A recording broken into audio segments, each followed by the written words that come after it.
आता एवढ्या वर्षातनं पहिल्यांदा आमच्या कॉलेजवर फ्रेशर्स पार्टीचं नियोजन ठरलेलं. सिनियर्स पोरांनी रील्सची जबाबदारी आपल्यावर दिली होती, त्यामुळे आपल्याला ती चोखच पार पाडायची. तर आता आपलं जे आहे ते खरंय, म्हणूनच मी म्हणतो आपलंच लय बरं. सकाळ सकाळ उठून आंघोळ्या फिंगोळ्या करून आम्ही कॉलेजला चाललेलो. तर भावांनो, या मुंबईत लय गरम होतंय, त्यामुळे आपण लय शूट काढले नाही. तर डायरेक्ट कॉलेजमध्ये आलो की सिनियरची मीटिंग होती, ते अटेंड केली. मग भावांनो तारीख होती 2 आणि पहिली रील आपल्याला शूट करायची होती. त्यासाठी मीन बुपेन कॉलेजच्या टेरेसवरती गेला. आपली फ्रेशर्स पार्टी पण जवळ आलती. आम्हाला वरतून 10 days to go ची रील शूट करायची होती. आता आपण म्हणल्यावर विषयच नाही, आपलं काम सगळं आपण चोख पार पाडलं. रिव्हर्स फ्लोअर सगळे व्हिडिओ घेऊन घेतले. मग आता टेरेसवर सगळं कामावरून सिनियर्स मी आणि बुपेन आम्ही मस्तपैकी खाली गेलो. खाली थोडं त्यांचं डिस्कशन झालं.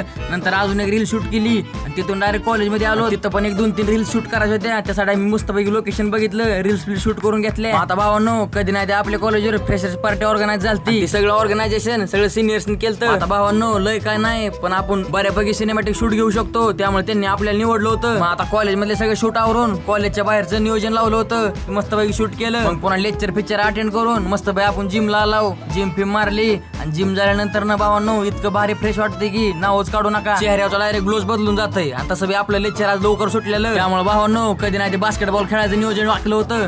त्यामुळे मी खेळायला नका म्हणत असतो बरं का.